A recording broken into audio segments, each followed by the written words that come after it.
Nós temos caminhado aqui em cima de uma temática e eu quero convidar você a voltarmos a refletir sobre a importância do credo apostólico para a nossa fé, a fé dos nossos dias. Nós começamos há algumas semanas a falar sobre a questão da nossa fé. O que é creio?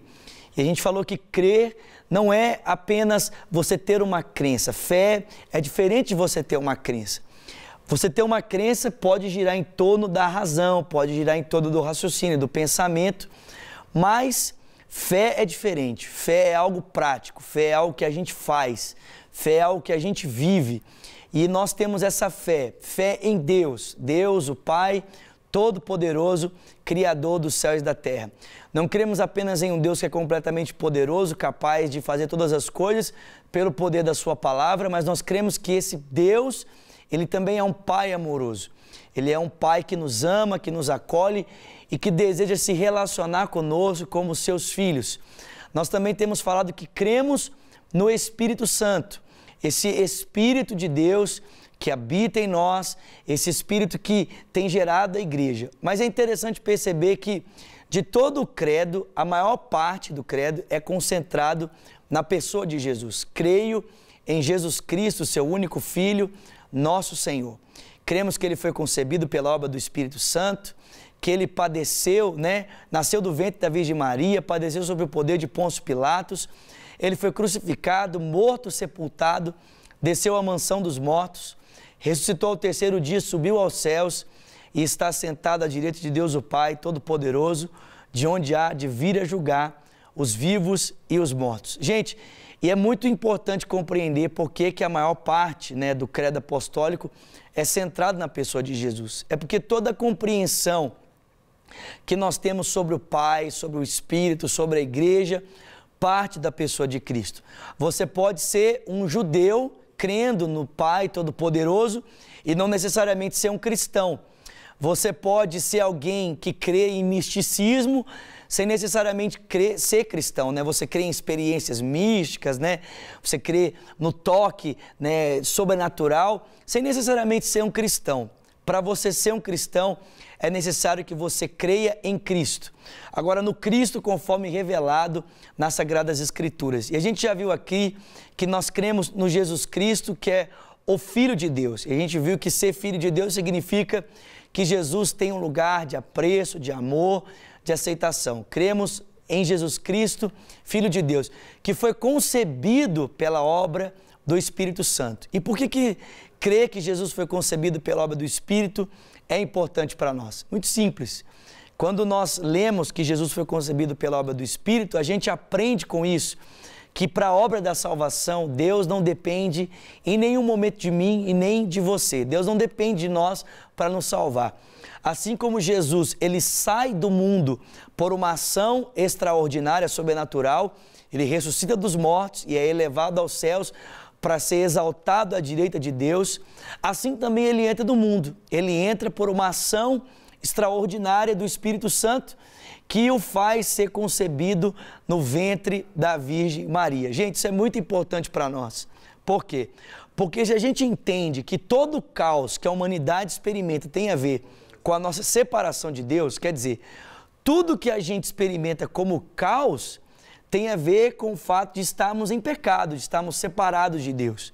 Então, era impossível que Jesus trouxesse novamente a paz que parte em primeira instância dessa restauração com Deus, se Ele também experimentasse do pecado que é comum a mim, que é comum a você. Essa natureza que todos nós herdamos por causa dos nossos pais e também por causa dos nossos pecados.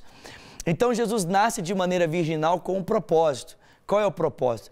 É de que Ele não experimente dessa natureza caída, que é comum a todos nós, que é comum a mim, que é comum a você, para que sendo Ele o Cordeiro puro, sendo Ele o Cordeiro perfeito, Ele possa então nos resgatar do estado de perdição, do estado de pecado, para sermos reconciliados com Deus. Deus está mandando uma mensagem para nós.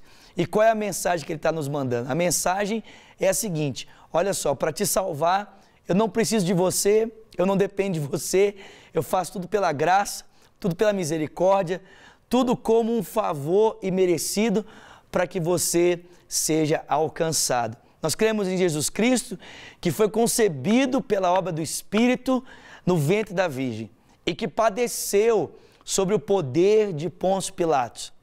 Gente, pode parecer que essas afirmações não têm nada a ver com a minha vida e com a sua vida, gente, mas elas são muito importantes. Preste atenção. Quando você abre um jornal, você lê o parágrafo em cima do jornal, a primeira coisa que você lê ali é a data, né? Tem ali o local, a data, o momento preciso histórico. E muitas das notícias que estão ali, elas contêm informações precisas sobre o local onde ela aconteceu, o momento que aconteceu, quem estava inserido naquilo. Quando a Bíblia nos fala que Jesus padeceu sob o poder de Pôncio Pilatos, o que ela está dizendo para nós? É que, de fato, o que Cristo viveu é histórico. Não é apenas um conto, não é apenas uma lenda, não é apenas uma história, né? Como a gente podia dizer antes, e agora mudou a regra gramatical, a gente nem pode dizer isso mais. Mas antigamente tinha diferença, né? Do história e do história, né? Que era a história que, escrita com E, queria dizer que era uma alegoria, né? Só uma ficção. Não, é possível comprovar que, de fato, Jesus padeceu pelo meu e pelos seus pecados.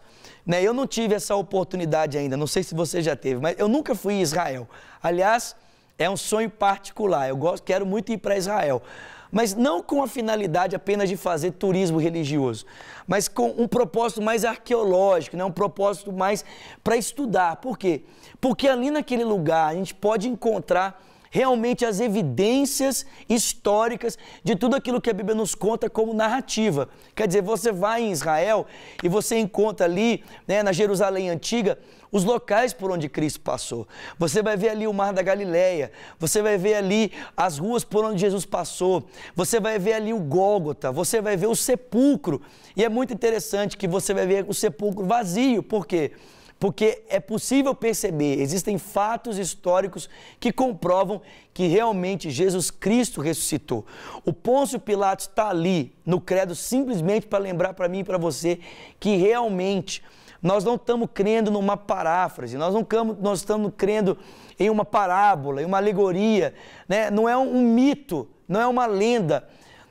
A narrativa sobre o Cristo é baseado em fatos reais. De fato, Jesus esteve entre nós, andou entre nós, assumiu a humanidade e foi num tribunal humano, né? Um tribunal que o julgou de maneira indevida, que Jesus Cristo padeceu pelo meu e pelos seus pecados. E isso também é importante, porque se a gente lembra que o tribunal que julgou Jesus era um tribunal injusto, isso mostra que ele não estava morrendo naquela cruz por causa dos seus erros, por causa dos seus pecados. Se ele era homem perfeito e ainda assim padeceu, padeceu por mim, padeceu por você. Quero que você saiba isso hoje de forma muito clara. Jesus morreu por você naquela cruz. Foi pelos seus pecados que ele padeceu. Foi pelos meus pecados que ele padeceu. Aquele julgamento injusto tinha um único propósito: condenar um homem inocente para que a culpa minha e sua fosse levada sobre ele naquela cruz.